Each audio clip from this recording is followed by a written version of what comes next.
உதயநிதி பேசியது தேர்தல் காலத்திலும் இப்போ விஜய் அரசு வந்த பிறகும் பேசியது ஆபாசத்தின் உச்சம். உதயநிதி ஸ்டாலின் பேசியது தவறு, அருவருப்பானது, ஆபாசமானது. ஆனால் கைது நடவடிக்கை, அதாவது கலந்து கொண்ட சர்வகட்சி தலைவர்களுக்கு தெரிவிக்காம, தான் கூட்டணி கட்சிகளுக்கு கூட தெரிவிக்காம மத்திய அரசுக்கு ஸ்டாலின் கவர்மெண்ட் கடிதம் எழுதிச்சு. தமிழ்நாட்டு மக்களுக்கும் சர்வகட்சி பிரதிநிதிகளுக்கும் திமுக செஞ்ச துரோகம் அது. மேகதாது விவகாரத்தில் எதிர்கட்சியாக இருக்க வேண்டிய திமுக இப்படி அற்பத்தனமான, ஆபாசமான, அருவருக்கத்தக்க பேச்சுக்களை பேசிக்கிட்டு இருக்கிறது எந்த விதத்தில் நியாயம்? நல்ல பிரச்சனையை, ஒரு சரியான இஷ்யூவை உதயநிதி கையில் எடுக்கிறார். அனைத்து கட்சி கூட்டம் வேண்டும்ன்றது நல்ல கோரிக்கை. ஆனால் கடைசியில் நான் அந்த உதாரணத்தை சொல்ல விரும்பல. 64 அடி இலையை பிரித்து வச்சுட்டு எல்லா விருந்தும் வச்சுட்டு அதுக்கு மேலே நான் சொல்ல விரும்பல. அப்போ ஒரு பொறுப்புள்ள எதிர்கட்சி, சிறந்த எதிர்கட்சியாக கடந்த காலங்களில் செயல்பட்ட திமுக ஏன் இன்னைக்கு ஆபாச களஞ்சியமாக மாறி நிற்கிறது? இப்போ அந்த மாதிரி இந்த பிரச்சனையை மக்கள் மன்றத்தில் கொண்டு போய் பெண்கள் அமைப்புகளை அவங்க முன்னால் வச்சு இது நியாயமான கேளுங்க. திமுகவை ஆதரிக்கக்கூடிய கட்சிகள் இன்னைக்கு தாவேக்காவோட சேர்ந்துக்கிட்டு திமுக கிட்ட மனசையும் தாவேக்கா கிட்ட அதோட நான் நிறுத்திக்கிறேன். நீங்கள் நினைக்கிற மாதிரிலாம் 6 மாதத்தில் 1 வருஷத்துலலாம் கிடையாது. கவுக்குன்னு நினச்சிங்கன்னா ஒரு 200 சீட் அடிப்பார். கவுக்கும் முடியாது உங்களால். ஒரு நாள் அது செல்வாக்கு இழக்கும். 2 வருஷத்துலையோ 3 வருஷத்துலையோ 5 வருஷத்துலையோ அப்படி இழக்கும் பொழுது நீங்கள் என்ன நினைக்கிறீங்க? திரும்ப சைக்கிளிக்கல் நம்மக்கிட்ட வந்துடும், ஜெயிச்சலாம். வாய்ப்பு இல்லை ராஜா. சீமான் பாஷையில் சொன்னான், வாய்ப்பு இல்லை ராஜா, வாய்ப்பே இல்லை ராஜா. திமுகவோட வெல்விஷராக நான் இதை சொல்கிறேன். நீங்கள் நான் 1000 விமர்சனம் பண்ணிக்கணும். இன்றைக்கு போயிட்டு இருக்க பாதை தவறானது. உதயநிதியின் இந்த செயல்பாடுகள் மாற்றிக்கொள்ளப்படவில்லை என்றால் திமுக பெரிய சீரழிவை, பெருத்த சரிவை சந்திக்கும்.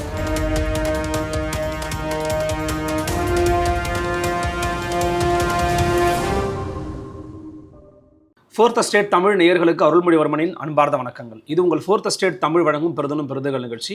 நம்முடைய இன்றைக்கு மீண்டும் இணைகிறார் மூத்த பத்திரிகையாளர் திரு மணி அவர்கள். வணக்கம் சார். வணக்கம் அருள். தமிழ்நாடு முழுக்க இன்றைக்கி ரொம்ப பரபரப்பாக ஓடிக்கிட்டு இருக்கு. எதிர்க்கட்சி தலைவர் உதயநிதி அவர்களை கைதும் பண்ணியிருக்கிறாங்க. At the same time DMK versus TVK அப்படிங்கிற அந்த மோதல் போக்கு கள அளவில் ரொம்ப கூர்மை அடைஞ்சிருக்கிறதா பார்க்குறீங்களா? ஏன்னா காவிரி தொடர்பாக தொடர்ச்சியாக அட்டாக் நடந்துக்கிட்டு இருந்துச்சு முதலமைச்சர் மேலே. அவங்க என்ன சொல்கிறாங்கன்னா, நாங்கள் தண்ணியை எப்படி வரவழைக்கணுமோ வரவழைப்போம், சட்ட ரீதியாக நாங்கள் அந்த போராட்டங்களை முன்னெடுத்துக்கிட்டே இருப்போம் அப்படிங்கிறாங்க. தொடர்ச்சியாக தாவேகா மீது திமுகவுடைய மக்கள் விரோத தாவேகாங்கிற அட்டாக் மட்டும் இருந்துகிட்டு இருந்துச்சு. நாளைக்கு பட்ஜெட்டே தாக்கல் பண்ண போகிறாங்க. அஃப்கோர்ஸ் இந்த சமயத்தில் அவருடைய கைதும் நடந்துகிட்டு இருக்கு. கள நிலவரத்தை எப்படி பார்க்குறீங்க? நாகரிக அரசியலுக்கும் அநாகரிக அரசியலுக்கும் இடையிலான இடைவெளி குறைந்து கொண்டே வருகிறது தமிழ்நாட்டில். அவருடைய வெளிப்பாடு தான் இது. ஆக்ஷன் உதயநிதி பண்ணது, ரியாக்ஷன் விஜய், முதலமைச்சர் ஜோசப் விஜயோட போலீஸ் பண்ணது. ஆபாசமாக அவதூறாக பேசுவதை வாடிக்கையாக கொண்டிருக்கிறார் உதயநிதி ஸ்டாலின். அதுவும் தேர்தல் காலங்களில் அவர் பேசிய பேச்சு, எடப்பாடி பழனிசாமியை பற்றி, சசிகலா காலில் விழுந்ததை பற்றியெல்லாம் பேசின பேச்செல்லாம் எடுத்திங்கன்னா இன்றைக்கி அவருக்காக வக்காலத்து வாங்குகிற அதிமுக வெட்கி தலைகுனியணும். கேபி முனுசாமி இப்போ ஸ்டேட்மெண்ட் விட்டுருக்காரு, எதிர்க்கட்சி தலைவரை கைது செய்வது தவறான முன்னுதாரணம். அவங்க தலைவரை பற்றியும், இப்போ இருக்க தலைவர், இதுக்கு முன்னால் செத்து போன தலைவரை பற்றியும் உதயநிதி பேசின பேச்செல்லாம் மனசில் வச்சு அவர் அப்படி பேச மாட்டார். ஆபாசத்தின் உச்சம். உதயநிதி பேசியது தேர்தல் காலத்திலும் இப்போ விஜய் அரசு வந்த பிறகும் பேசியது ஆபாசத்தின் உச்சம். நேற்றைக்கு காவிரி பிரச்சனை நல்ல இஷ்யூ, மக்கள் நலன் சார்ந்த இஷ்யூ. ஒரு நல்ல கூட்டம். தஞ்சாவூர் திமுக கோட்டைன்னுவாங்க எப்பயுமே, செல்வாக்கு அதிகம் உள்ள ஒரு பிராந்தியம். அங்கே அவர் காவிரி பிரச்சனையை பற்றி பேசுகிறார். அப்போ கீழே இருந்து ஒரு குரல் ஒருவரை பற்றி வருகிறது. அதுக்கு பிறகு அவர் சொன்ன கருத்து நம்ம இந்த சபையில் சொல்ல முடியாது. அதனோட தொடர்ச்சியாக அந்த கைது நடவடிக்கை. உதயநிதி ஸ்டாலின் பேசியது தவறு, அருவருப்பானது, ஆபாசமானது. ஆனால் கைது நடவடிக்கை தவறானது. ஏன்னா இது அதிகபட்சம் ஹைலி டெஃபமேட்ரி, ஸ்லாண்டர். டெஃபமேஷனாக எழுதி வந்தால் அது பேர் அவதூறு, வாயில் வரியாக பேசுகிறதுக்கு வரக்கூடியது ஸ்லாண்டர். ராகுல் காந்தி எதை பற்றியோ தப்பாக பேசினாருன்னு ஸ்லாண்டர், அதில் அவதூறு வழக்கில் அவருக்கு 2 ஆண்டு சிறை தண்டனை விதிக்கப்பட்டு 2023 அவரோட பதவியே பறிப்போச்சு. அதன் பிறகு உச்சநீதிமன்றத்தில் போராடி தான் திரும்ப அவரால் தேர்தலில் போட்டி போடக்கூடிய சூழலே வந்தது. ஓகே. 160 ஆண்டு கால சட்டம் 1860ஆம் ஆண்டு வெள்ளக்காரன் கொண்டு வந்த அந்த டெஃபமேஷன் சட்டம் என்பது எழுதுகிற எழுத்து ஒருவரை புண்படுத்தி இருந்தால், இழிவுபடுத்தி இருந்தால் அதுக்கு பேர் டெஃபமேஷன். அதே வாய்ச்சொல்லாக இருந்தால் அது பேர் ஸ்லாண்டர். ரெண்டுமே டெஃபமேட்ரின் கேரக்டரில் தான் வரும். ஜெயலலிதா அதை இந்திய அரசியலேயே மிகப்பெரிய அளவில் அவதூறாக பயன்படுத்தியவர் ஜெயலலிதா. 1990-96 120க்கும் மேற்பட்ட வழக்குகள் பத்திரிகையாளர்கள் மீது, அரசியல்வாதிகள் மீது 100க்கும் மேற்பட்ட வழக்குகளை போட்டார். 96 தேர்தலுக்கு முன்பு அந்த 120 பத்திரிகையாளர் மீது போட்ட வழக்குகளை வாபஸ் வாங்கினார். 2001 2006 இதே மாதிரி 100கணக்கான வழக்குகளை போட்டு கடைசி நேரத்தில் பத்திரிகையாளர் மேலே போட்டதை மட்டும் வாபஸ் வாங்கினார். ஆனால் 2011 அவர் போட்ட வழக்குகளை, பத்திரிகையாளர் மீது போடப்பட்ட 140க்கும் மேற்பட்ட வழக்குகளை 2016 அவர் தேர்தலுக்கு முன்னால், ஏன்னா உடல்நலம் குன்றியதால் கண்டுக்கவே இல்லை, அப்படியே விட்டு போனாங்க. எடப்பாடி அந்த அம்மா ஜெயிச்சு செத்து போனாங்க. அதுக்கு பிறகு எடப்பாடி 10 வருஷம் அந்த வழக்கு ஓடிச்சு. வழக்கமாக 5 வருஷத்துக்கு ஓடுறது உங்களுக்கு தெரியும் என்று நினைக்கிறேன். என் மீது 2 வழக்குகள் போட்டாங்க. 2012 ஒரு வழக்கு, 2015 ஒரு வழக்கு, 2012 போட்ட வழக்கு 18 ஹைகோர்ட்டில் டிஸ்மிஸ் ஆச்சு, 15 போட்ட வழக்கு 20 டிஸ்மிஸ் ஆச்சு. ஆக இந்த டெஃபமேஷன் வழக்குகளை நான் எதிர்கொண்டிருக்கிறேன். இந்த பின்புலத்தை நான் ஏன் சொல்கிறேன்னா, இது சம்மந்தம் இல்லாமல் பேசுகிறதா இல்லை எனக்கு நானே மாலை போட்டுக்கிறதா நினைக்க வேணாம். எனக்கு என்னை அறிந்தவர்களுக்கு தெரியும் ஜெயலலிதா என் மீது போட்ட 2 வழக்குகள் என்னன்றது. இந்த விவகாரத்தில் உதயநிதி பேசியது, மறுபடியும் சொல்லுகிறேன், தமிழக சட்டமன்றத்தின் எதிர்க்கட்சித் தலைவர், திராவிட முன்னேற்ற கழகத்தில் இளைஞர் அணி தலைவர், வருங்கால திமுக தலைவர் உதயநிதி ஸ்டாலின் பேசியது தவறு தவறு தவறு, அவதூறு அவதூறு அவதூறு, ஆபாசமானது ஆபாசமானது ஆபாசமானது. இதில் எந்த சந்தேகம் மாற்றுக்கருத்தே இடம் கிடையாது. சந்தேகமே வேண்டாம். ஆனால் கைது நடவடிக்கை என்பது அதிகமானது, எதேச்சதிகாரமானது, சர்வாதிகாரத்தன்மை கொண்டது. விஜய் அரசு தெரிஞ்சோ தெரியாமலோ திமுக இருக்கிற வலையில் விழுந்து கொண்டிருக்கிறது. இது அப்படிதான் புரிஞ்சுக்கணும். அப்படிதான் நான் புரிஞ்சுக்கிறேன். அவங்க வந்து தே ஆர் இன்வைட்டிங் ட்ரபிள். ஏன்னா இப்போ என்ன பண்ணுவாங்க, யார் பேசினாலும் கைது, இம்மென்றால் சிறைவாசம், ஏனென்றால் வனவாசம்னு ஒரு தோற்றத்தை உருவாக்குறாங்க. ஸ்டாலின் பீரியடில் எத்தனையோ பேர் மேலே வந்து சோஷியல் மீடியாவில் போஸ்டிங் போட்டாங்கன்னு 100கணக்கானவர்களை தமிழ்நாடு போலீஸ் கைது பண்ணி தேடி பிடிச்சாங்க. அப்போல்லாம் அமைதியாக கையது கொண்டு மெய்யது புத்தி எல்லா விதமான உணர்வுகளுக்கும் பூட்டு போட்டுட்டு அமைதியாக இருந்தவர்கள் இன்னைக்கு ஒரு சிலர் மீது கைது நடவடிக்கை வரும்போது துள்ளி குதிக்கிறாங்க அப்படியே. ஆனால் எதிர்க்கட்சி தலைவர் நாளைக்கு சட்டமன்றத்தில் பட்ஜெட் தாக்கல் பண்ண போகிறாங்க. ஆமாம், அது இல்லாட்டி கூட, அதுக்காக மட்டும் இல்லை, அது கூட செகண்டரி தான். எதிர்க்கட்சி தலைவர் ஆபாசமாக பேசுகிறாருன்னா அதை மக்கள் மன்றத்தில் தோல்வி உரிக்கணும். அது ஆக்சுவலாக நேஷனல் லெவலில் டிவிக்கே செஞ்சுட்டு இருக்காங்க. இன்றைக்கி நேஷனல் மீடியாவை பார்த்தீங்கன்னா கம்ப்ளீட்டாக வந்து உதயநிதி ஸ்டாலினுக்கு எதிராக திரும்பி நிற்குது. டோட்டலாக போட்டு தோச்சி எடுக்கிறாங்க. பல்வேறு பெண்கள் அமைப்புகள், மெயின் ஸ்ட்ரீம் மீடியா உதயநிதி ஆபாச களஞ்சியம், பெண்களுக்கு எதிராக பேசுவது அவருக்கு வாடிக்கையானதுன்னு காலையிலேருந்து ஓடிட்டு இருக்குது. அந்த இடத்த, அந்த ஸ்பேஸை டிவிக்கு நல்லா யூஸ் பண்ணியிருக்காங்க. ஆனால் தமிழ்நாட்டுக்குள்ளே இந்த கைது நடவடிக்கை என்பது தாவேகாவுக்கு ஒரு பின்னடைவோ முன்னடைவோ அது நம்ம பிரச்சனை இல்லை. அவங்க எக்கடோ கட்டு போட்டோம் அரசியல் கட்சி. கைது நடவடிக்கை என்பது தவறு தவறு தவறு, அதில் எந்த சந்தேகம் வேணால். இதை டெஃபமேஷன் போடலாம், மக்கள் மன்றத்தில் தோல் உரிக்கலாம், பிரதான எதிர்க்கட்சி தலைவர் இப்படி பேசிக்கிட்டு இருக்காருன்ட்டு.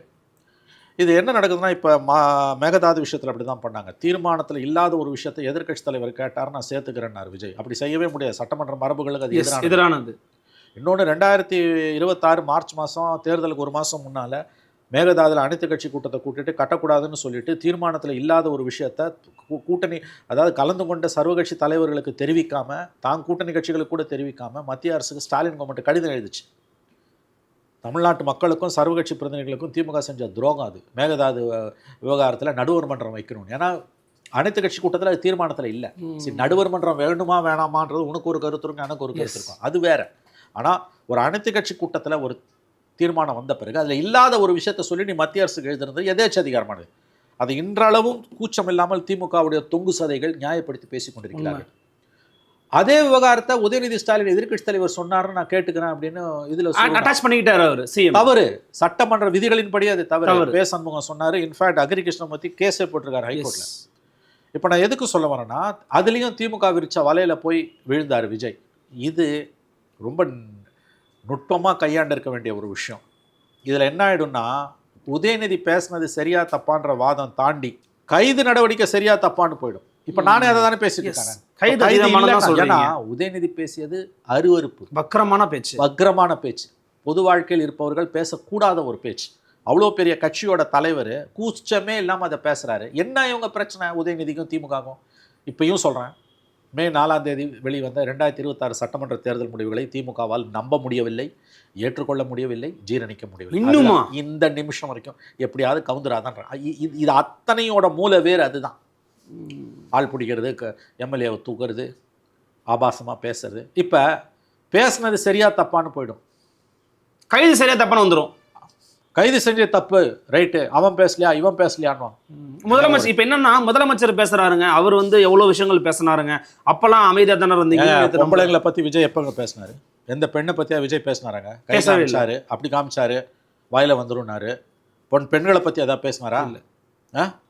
இதெல்லாம் எவ்வளோ பெரிய தவறு. ஒரு பொறுப்புள்ள எதிர்க்கட்சி தலைவர், நாளைய திமுக தலைவர், மீண்டும் திமுக ஆட்சிக்கு வந்தால் முதலமைச்சர், இவ்வளோ தூரம் ஒரு உயர்ந்த பொறுப்பில் இருக்கக்கூடியவர் சர்வசாதாரணமாக இப்படி பேசி சிக்குகிறார். அவர் சிக்குகிறார்ன்றதை விட விஜய் அரசு தவறு செய்கிறது. ஆனால் அதிகாரம் கையில் இருக்குது, அவங்க விளையாடி பார்க்குறாங்க. இதெல்லாம் வந்து கைது நடவடிக்கை வந்து 7 ஆண்டுகளுக்கு கீழ் சிறை தண்டனை இருக்கக்கூடிய விஷயங்களில் வந்து கைது நடவடிக்கை கூடாதுன்னு உச்சநீதிமன்றம் சொல்லியிருக்குது. அதையும் மீறி அவங்க செய்கிறாங்க. நீதிமன்றம் வந்து இது எப்படி பார்க்கணும்னு தெரியாது. ஜஸ்டிஸ் இளந்திரன் தலைமையில் நீங்கள் அது போதுன்னு சொல்லியிருக்காங்க. அதுதாங்க இப்போ மத்தியானம் 2 மணிக்கு அது எடுக்கிறேன்னு இருக்கா. யூஸ்வலாக கோர்ட்டில் ஒரு மேட்டர் இருக்கும்போது பண்ண மாட்டாங்க. ஆனால் ஏபி கொடுக்கல. இது வாங்க இன்னைக்கு தமிழ்நாட்டோட பிரச்சனை. கரெக்ட். தயவு செஞ்சு இந்த டெக்னிக்காலிட்டிஸ்குள்ளெல்லாம் போகாதீங்க. நான் மக்களை கேட்குறேன், இருகரம் குப்பி தமிழ்நாட்டு மக்களை கேட்குறேன். ஏன்னா ஃபார் அண்ட் அகேன்ஸ்டாக பேசுவாங்க. கைது சரி, கைது தவறுன்னு. இல்லைங்க, வேண்டாங்க. இந்த மாநிலத்தோட ஜீவாதார பிரச்சனைகள் எவ்வளவு இருக்குதுன்னு இன்னைக்கு உண்மை. அதுக்கு தானே ஒரு புது கவர்மெண்ட்டை மக்கள் ஓட்டு போட்டு தேர்ந்தெடுத்தாங்க. 35% கொடுத்து ஒரு பொறுப்புள்ள எதிர்க்கட்சி 24% ஓட்டு வாங்கியிருக்காங்க. கடந்த 50 ஆண்டுகளில் ஒவ்வொரு தசாப்தத்துலையும் 2 ஆண்டுகளோ 5 ஆண்டுகளோ பதவியில் இருந்த ஒரு கட்சி. ஏன் இவ்வளோ வயிற்றறிச்சல் பொறாமல்? ஏன் இவ்வளவு தூரம் உங்களுக்கு வந்து வயிறு எரியுது, ஸ்டொமக் பனி? விஜய் சிஎம் ஆனதை தாங்க முடியாமல் எப்படியாவது கவுத்தணும்னு துடிக்கணும். எப்படிங்க கவுப்பீங்க? அப்படி கவுத்திங்கன்னா உங்களுக்கு எதிராக போடுற புரிதல் கூட ஏன் சராசரி திமுககாரனுக்கு இல்லை. சரி, ஒரு சராசரி திமுககாரனுக்கு இருக்குது, தலைமைக்கு இல்லை. தலைமையில் கூட ஒரு பிரிவுக்கு இல்லை. சரி, நான் அடிக்கடி சொல்லுவேன், ஒரு வளமான ஜனநாயகத்துக்கு, வலிமையான ஜனநாயகத்துக்கு எதிர்கட்சி, ஆளும் கட்சி பலவீனமாக இருக்கலாம், எதிர்கட்சி பலவீனமாக இருக்கக்கூடாது. நீங்கள் பார்த்தீங்கன்னா எடப்பாடி பீரியடில் ஆளுங்கட்சி பலவீனமாக இருந்தது. ஆனால் எதிர்கட்சி ஸ்டாலின் சிறந்த எதிர்கட்சி தலைவராக இருந்தார். கொரோனா காலத்தில் நம்முடைய மூவ்மெண்ட் எல்லாம் ரெஸ்ட்ரிக்ட் ஆனப்போ கூட வீட்டு வாசலில் கொடி பூச்சி நின்னார். அப்படி தான் ஒரு எதிர்கட்சி இருக்கணும். உண்மை. எடப்பாடி தோத்து விஜய் ஆட்சிக்கு வந்தது காரணமே ஸ்டாலினோட 5 வருஷம் ஆட்சி காலத்தில் எதிர்கட்சி தலைவர் ரோலை ப்ளே பண்ண எடப்பாடி முற்றிலும் தவறி விட்டார். உண்மை. அதனால தான் மக்கள் விஜய் கூட்டுப்பட்டாங்க. Simple truth. இப்போ விஜய் அரசில் சிக்கல்கள் வருகின்றன, பிரச்சனைகள் வருகின்றன. Any government will go unpopular day by day. AIADMK முடிஞ்சு போச்சு கதை. அவங்க உட்கட்சி பிரச்சனையை அவங்களை ஒருத்தர் பாலிஷ் போட்டுக்கிறாங்க. அதனால தேவையில்லை.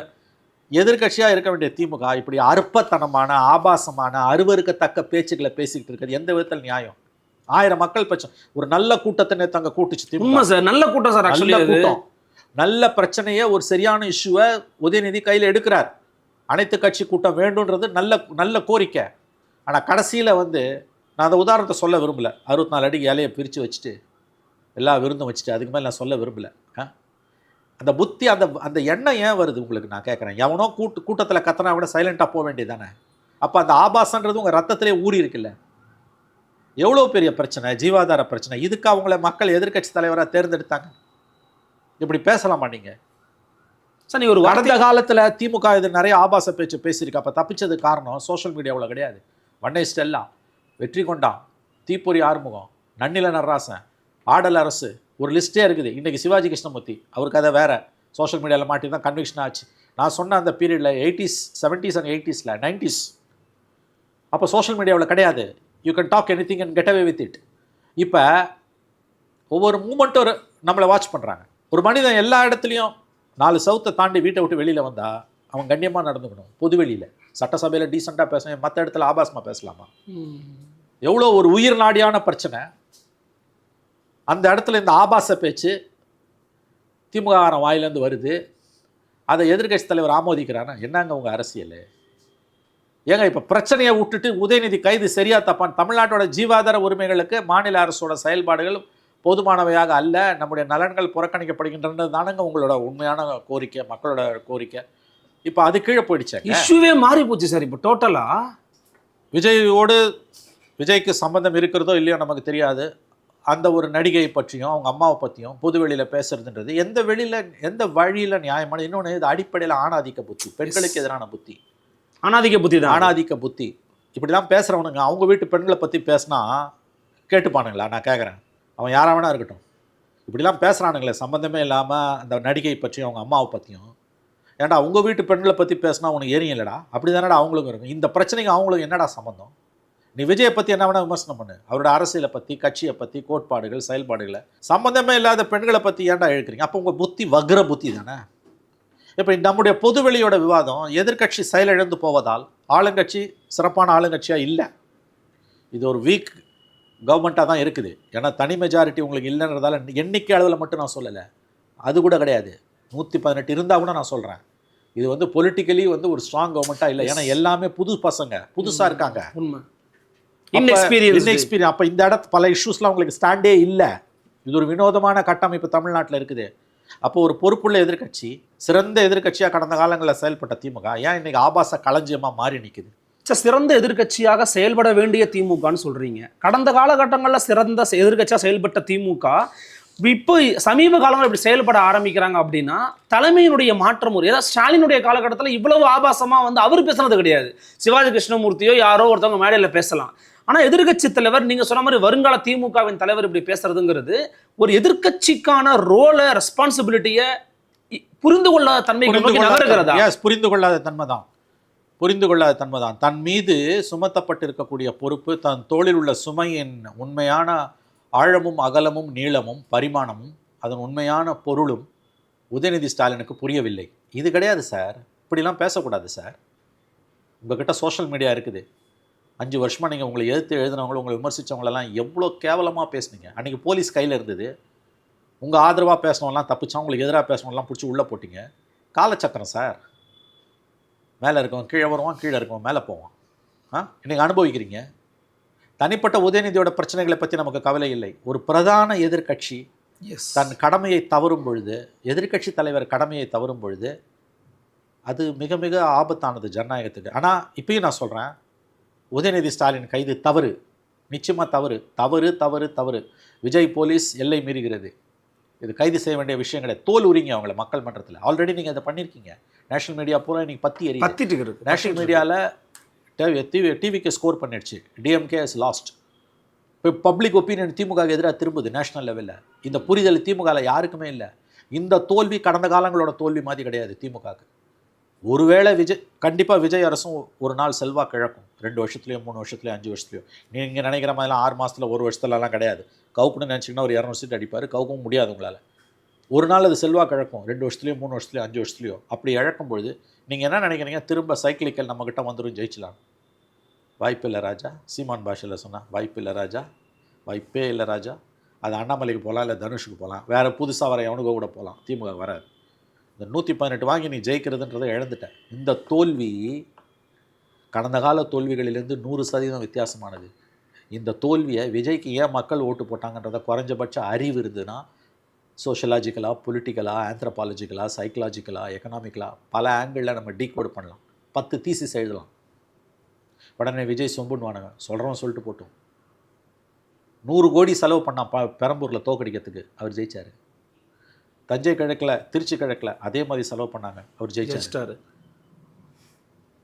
சில இடங்களில் அது 10-12 இடங்கள் அதுக்கு மேலேயே கூட இருக்குன்றாங்க. திமுக அண்ணா திமுக 2 பேரும் தாவேகாரனு காசை கொடுத்து, இன்க்ளூடிங் சில விமன் கேண்டிடேட்ஸ், சில கோடிகளை கொடுத்து கேம்பெயினுக்கே போகாமல் ஆஃப் பண்ணால் பிரச்சாரத்துக்கு போகாமல் அவங்க ஜெயிக்கிறாங்க. நடந்திருக்கு. வரலாறு காணாத அதிசயங்க இதெல்லாம்.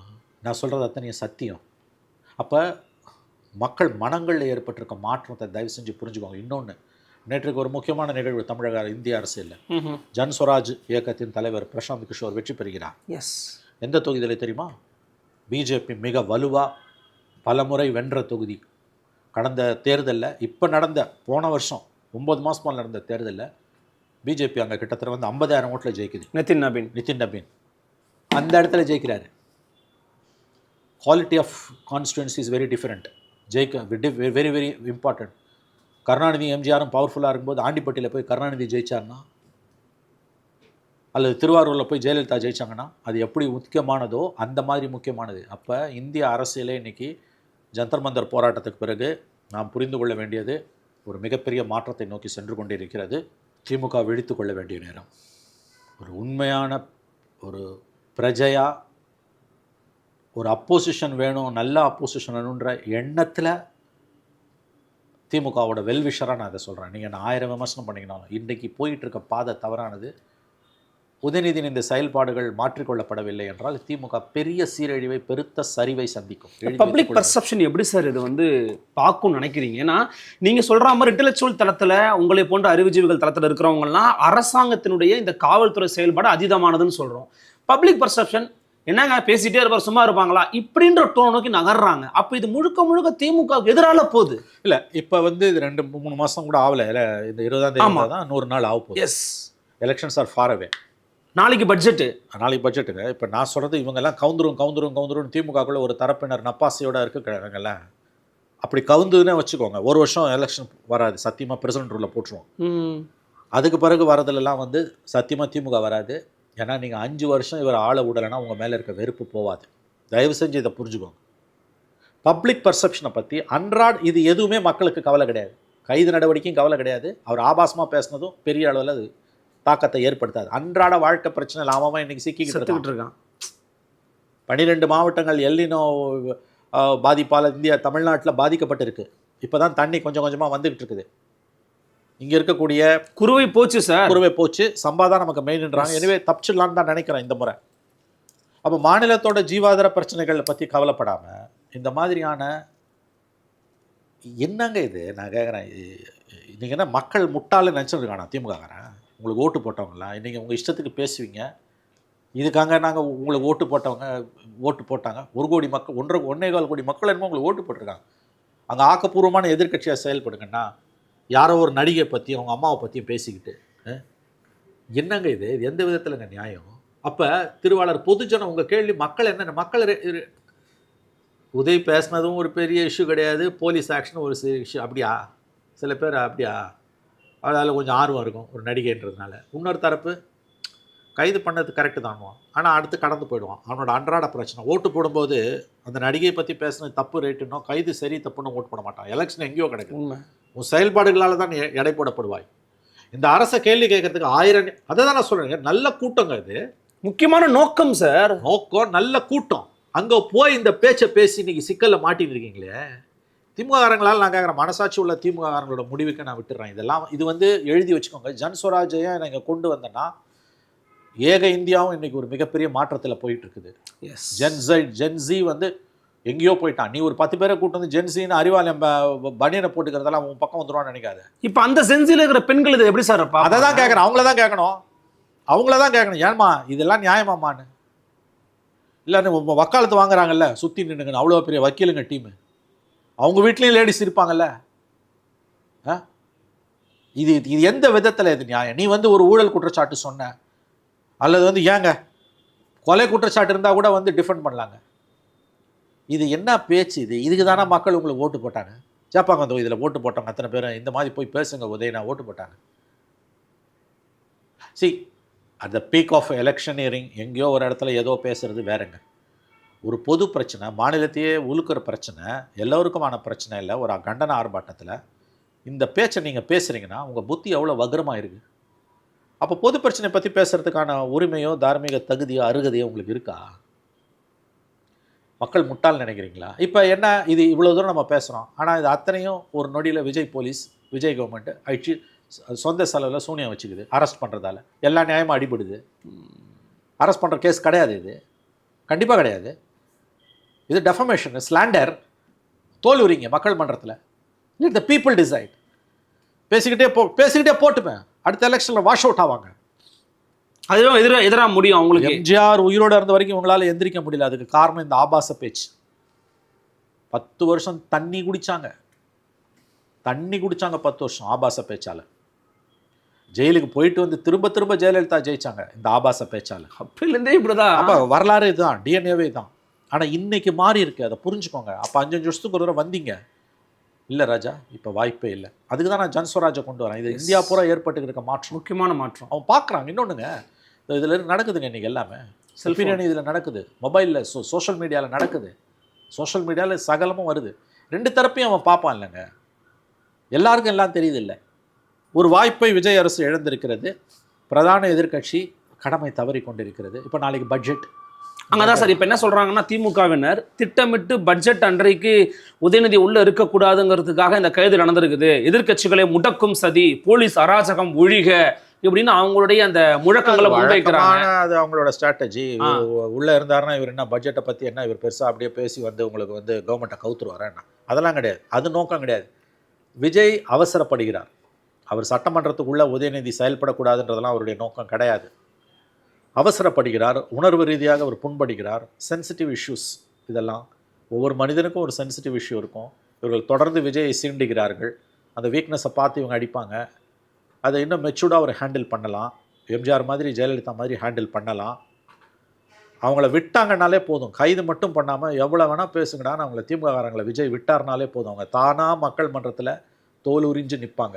தொடர்ந்து எப்படி சார் ஒரு அரசு வந்து செய்யலாம். இவ்வளவு வேணா செய்யலாம். ஆபாசமா இல்ல, பேசலாம், அமைதியா கடந்து போக முடியும்? பண்ணலாம். அதுக்கு தான் என்ன சொன்ன, நேஷனல் கமிஷன் ஃபார் பெண்கள் அமைப்புகள் அவங்க பாத்துக்கிட்டாங்க. இப்ப வழக்கு போட்டிருக்காங்க, தாவேகா வழக்கு போட்டிருக்காங்க. இப்ப வழக்குல அது வந்து NCW விசாரணைக்கு வரும், கூப்பிடுவாங்க. உதயநிதியை கூப்பிட்டு என்கொயரி பண்ணுவாங்க.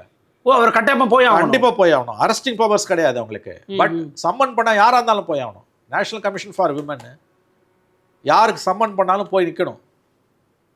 விலகம் கொடுத்து தான் ஆகணும், கொடுத்துதான் நீ ஆகணும்.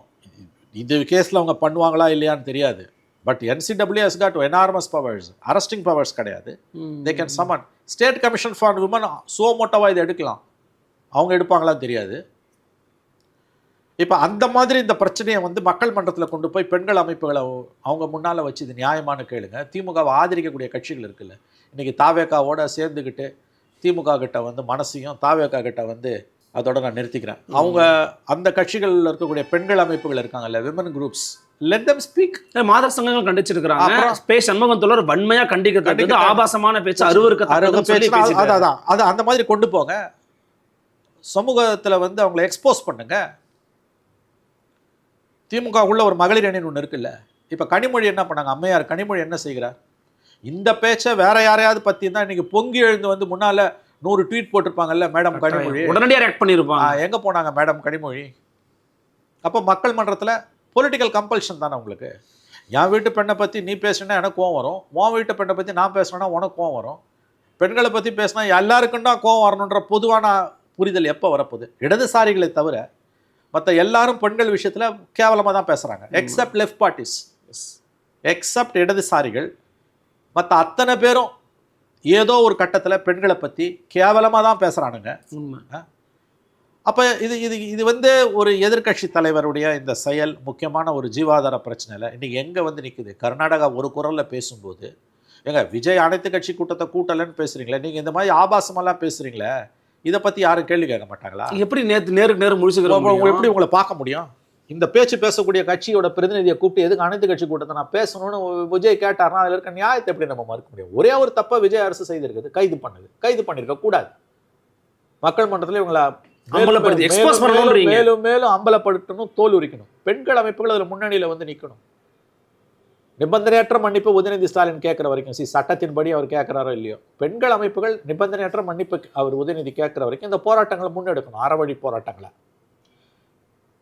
ஒரு பெரிய கட்சி, நான் திரும்பவும் சொல்கிறேங்க, ஒரு வலிமையான ஜனநாயகத்துக்கு இன்னைக்கு விஜய் அரசில் நிறைய தவறுகள் நடக்குதுங்க.